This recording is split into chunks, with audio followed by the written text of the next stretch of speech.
아담과 하와가 하나님의 말씀에 불순종으로 말미암아 타락하여서, 그게 타락이죠. 에덴 동산에서 쫓겨난 이후 가정을 꾸리고 자녀를 낳고 하는 모습이 오늘 본문에 기록되어 있습니다. 근데 그 자녀들의 이름이 아담과 하와의 현재 심정을 너무 잘 드러내고 있다는 것이죠. 가인은 얻었다는 뜻입니다. 뭔가를 얻었다는 것이죠. 자기들에게 첫 아들이 생겼으니까요.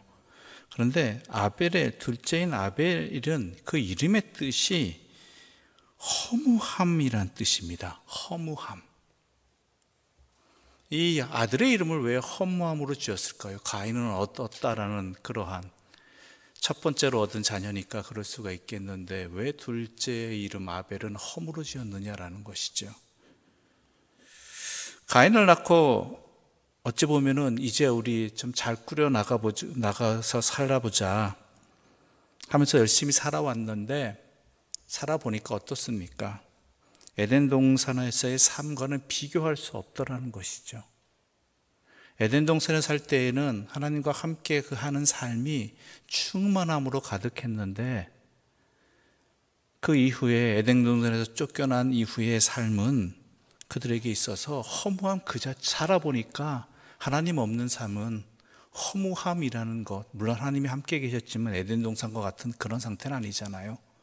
그러니까 허무하다라는 것이 인생이. 그런 의미를 담아서 이 이름을 지었다라고 추측을 하고 있습니다. 그래서 인생의 끝에 허무함밖에 없다라는 것, 하나님 없는 인생은. 그래서 자신의 아들은 하나님과 함께하는 삶을 살기를 바랬다라는 그러한 의미를 가지고 소망을 가지고 아들의 이름을 아벨로 지은 것 같습니다. 근데 가인과 아벨이 세월이 지난 후에 하나님께 제사를 드리게 되었지요. 아벨의 제사는 받으셨지만 가인의 제사는 받지 않으셨습니다. 이게 참 어려움이 됩니다. 왜 그럴까? 왜 그럴까? 그런 의문점들이 항상 던져집니다. 하나님께서 왜 가인의 제물은 받지 않으셨고 아벨의 제물은 받으셨을까?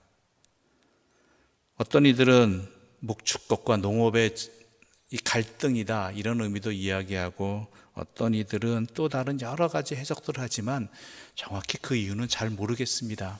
그러나 그 이유가 있었겠지요. 아무튼 일은 일어났습니다. 아벨의 제사는 받으셨지만 가인의 예물은 받지 않으시는 이러한 모습이 가인으로 하여금 분노하게 만듭니다. 우리 6절과 7절의 말씀 함께 읽어볼까요? 6절과 7절입니다. 함께 읽겠습니다. 여호와께서 가인에게 이르시되 내가 분하여 함은 어찌 됨이며 안색이 변함은 어찌 됨이냐? 내가 선을 행하면 어찌 낯을 들지 못하겠느냐? 선을 행하지 아니하면 죄가 문에 엎드려 있느니라. 죄가 너를 원하나 너는 죄를 다스릴지니라. 아멘. 자, 여기서 가인의 모습을 통해서 우리가 깨달아야 하는 것이 하나 있습니다. 그것은 물론 가인으로서는 이해 안 될 일이지요. 왜 자기 동생의 제물은 받으시면서 왜 내 제물은 받으시지 않으시는 걸까? 근데 하나님이 받지 않으셨단 말이에요. 내 예배를, 내 제물을. 그럼 어떻게 생각해야 될까요? 왜 받지 않으셨을까?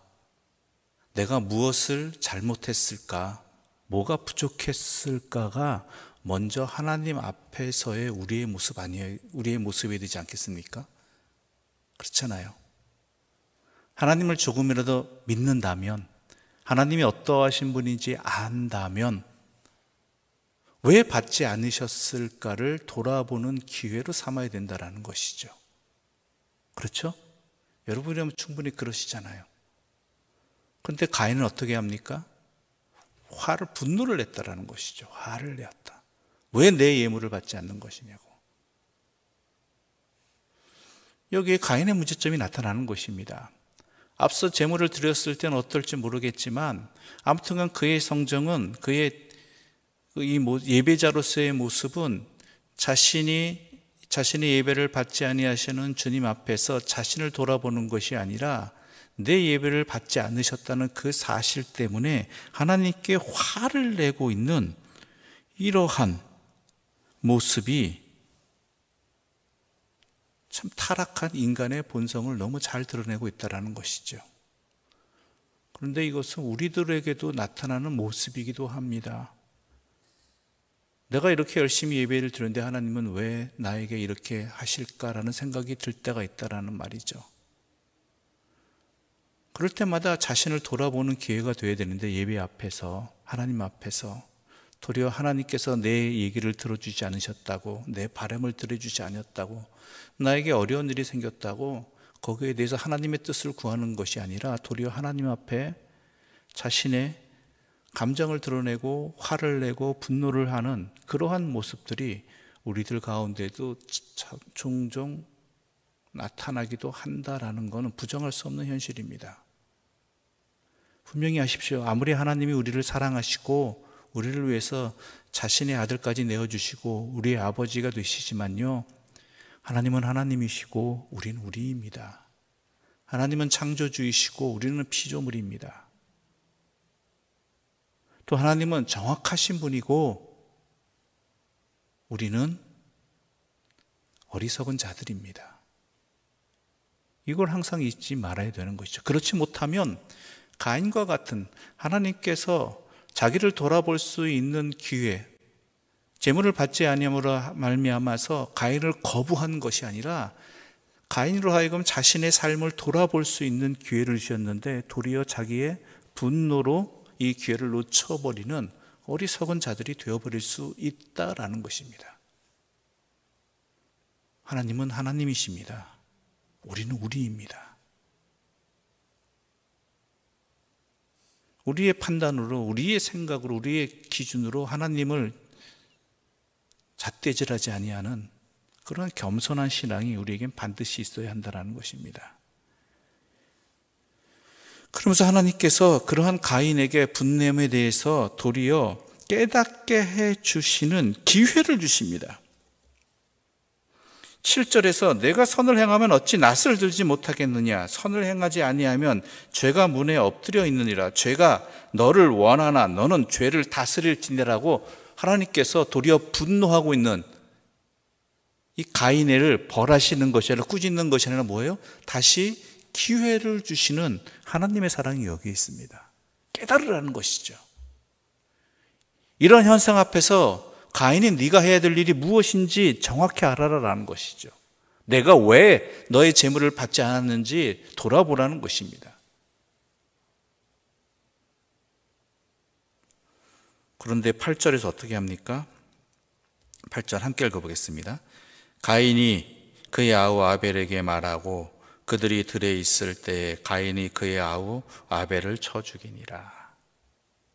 하나님께서 돌이킬 수 있도록 나타나셔서 말씀하시고 돌아볼 수 있도록 기회를 주셨는데 그는 엉뚱하게 하나님 앞에서의 자신을 돌아보는 게 아니라 아벨을 죽여버립니다.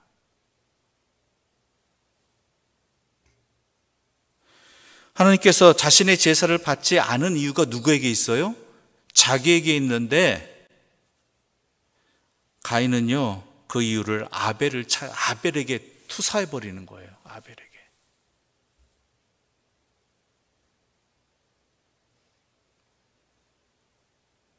이게 인간의 참 어리석은 모습 중에 또 하나의 모습입니다. 자기는 돌아보지 못하고 남 탓하고 또한 남에게 어떠한 자기의 그러한 분노나 또한 감정의 행동을 함으로 말미암아서 그것이 마치 그 사람에게 탓이 있느냐, 나는 거기에 대해서 원인을 제공하지 않은 것이냐 스스로 속이고 있다라는 것이죠.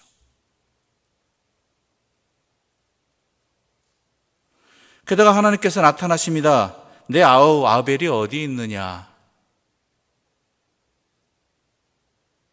왜 찾으셨을까요? 회개할 수 있는 기회를 주신 거예요. 찾으신 하나님 앞에, 하나님께서. 근데 가인은 뭐라 그래요? 거짓말로, 하나님 앞에서 거짓말로 응하잖아요.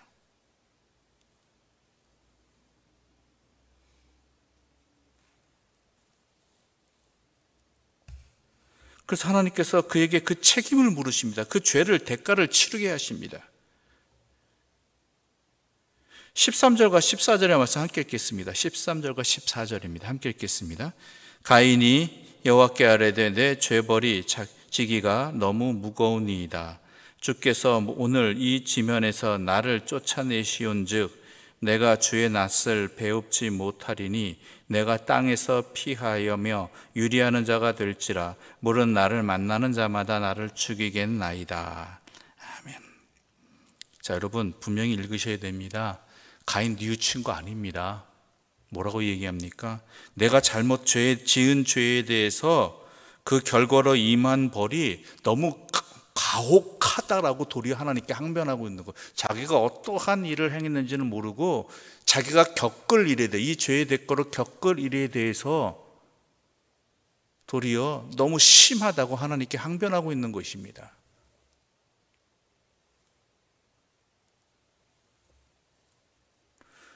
원래대로는 어떻게 됩니까? 사람을 죽인 자는 그 생명으로서 대가를 치러야 하는 것이 그 당시 고대 율법 아니었습니까? 아니면 그에 상응하는 대가?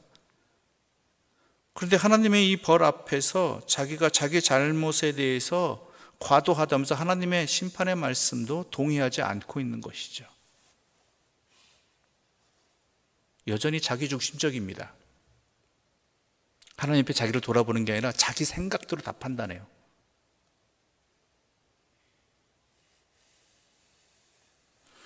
그런데 우리 하나님은 자비하신 하나님입니다. 그러한 가인을 불쌍히 여기셔서 표를 주시지요. 가인에게 표를 주시사 만나는 모든 사람에게서 죽임을 면하게 하셨다. 하나님의 보호하심이라는 것이죠.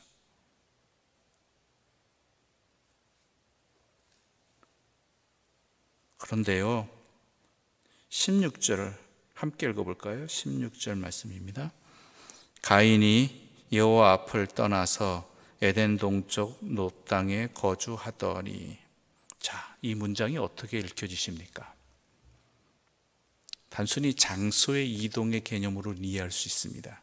하나님 앞에서 이 말씀을 듣고 그 앞을 물러나서 에덴 동쪽 놋 땅으로 떠나갔다. 그런데요, 이 구절은요, 단순히 장소 이동의 개념이 아닙니다. 가인이 여호와 앞을 떠났다라는 것입니다. 가인이 여호와 앞을 떠났다. 그러니까 끝까지 죄를 짓고 있는 모습입니다. 하나님께서 그의 투정을 받아주셔서 생명을 구할 수 있는 표까지 허락해 주셨음에도 불구하고 그는 여호와 앞에 있어야 됨에도 불구하고 그의 인생은 여호와 앞을 떠난 인생이 되어버렸다는 것이죠.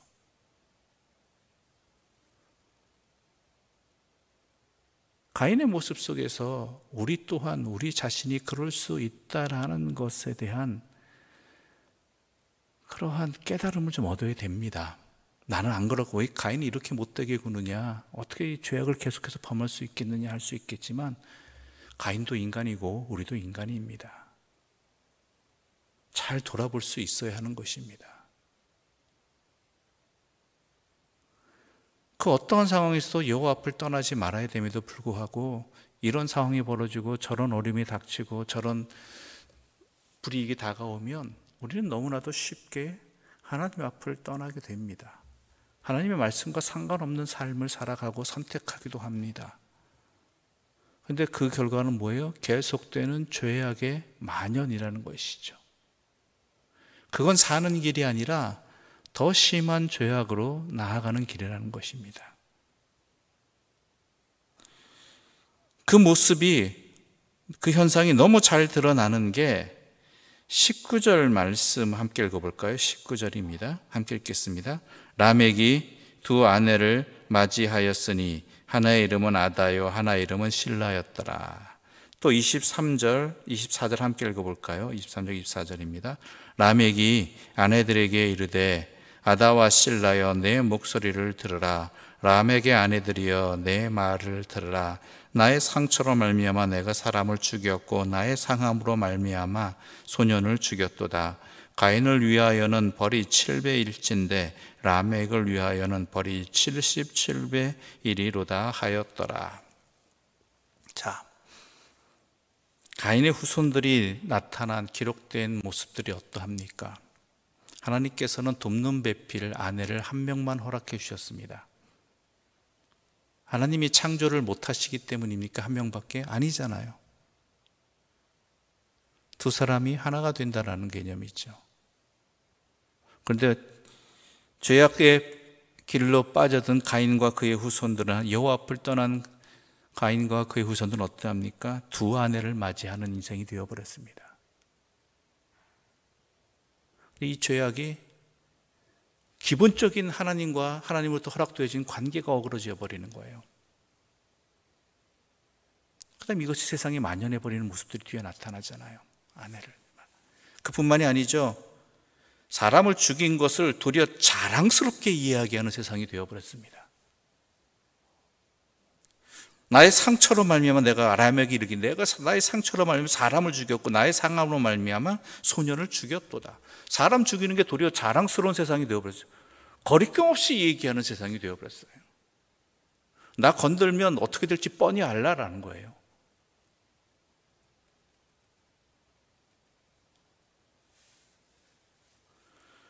가인의 경우에는 그 폭력이 가정 내에서 나타나는데 이것이 확산되어서 이것이 지역사회에 너무나도 자랑스럽게 이야기하는 만연한 죄악의 세상이 되어버렸다는 것이죠. 내가 상처 입었기 때문에 내가 다른 사람을 죽였다라는 것.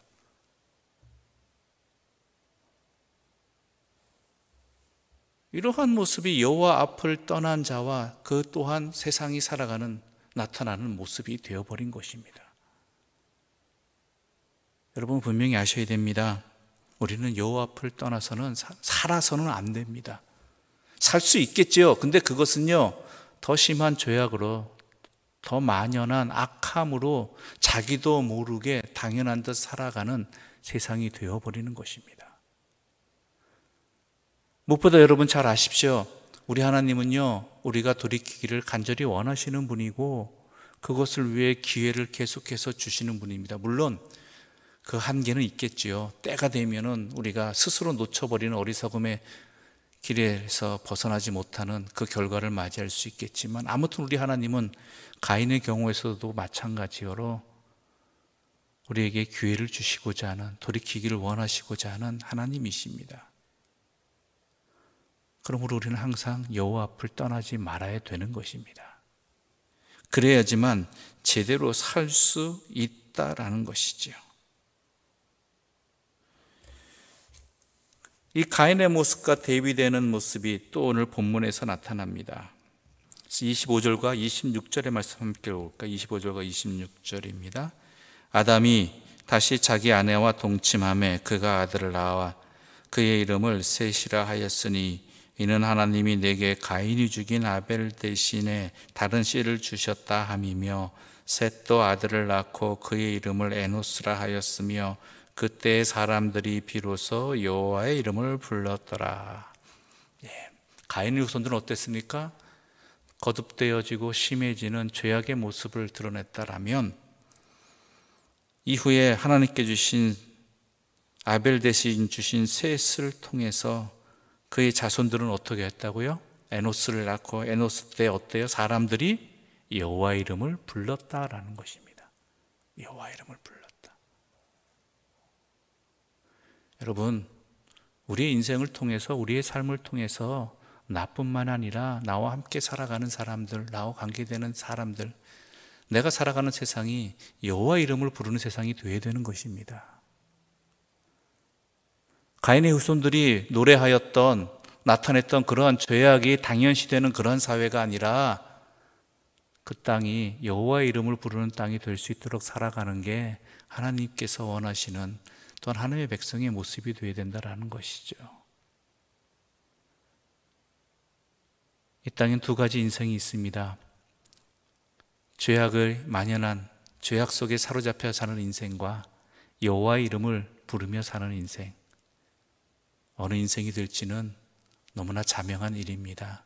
명심하시고 이 새벽, 오늘 하루도 또한 앞으로의 삶도 여러분도 여호와 앞에 있고 여러분을 통해서 세상도 여호와 이름을 부르게 되는 큰 큰 은혜가 있기를 간절히 소망합니다. 기도드리겠습니다. 하나님 아버지, 감사합니다. 이 새벽 우리에게 우리 자신을 하나님 앞에서 돌아볼 수 있는 소중한 말씀을 주신 것 감사합니다. 이 말씀을 통해 깨닫게 해주신 것을 붙잡고 오늘도 또한 앞으로 인생도 살아가게 하여 주시옵소서. 예수님의 이름으로 기도드립니다. 아멘.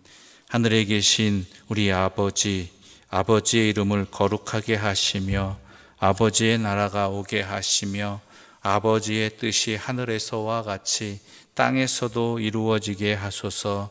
오늘 우리에게 일용할 양식을 주시고 우리가 우리에게 잘못한 사람을 용서하여 준 것 같이 우리 죄를 용서하여 주시고 우리를 시험에 빠지지 않게 하시고 악에서 구하소서. 나라와 권능과 영광이 영원히 아버지의 것입니다. 아멘.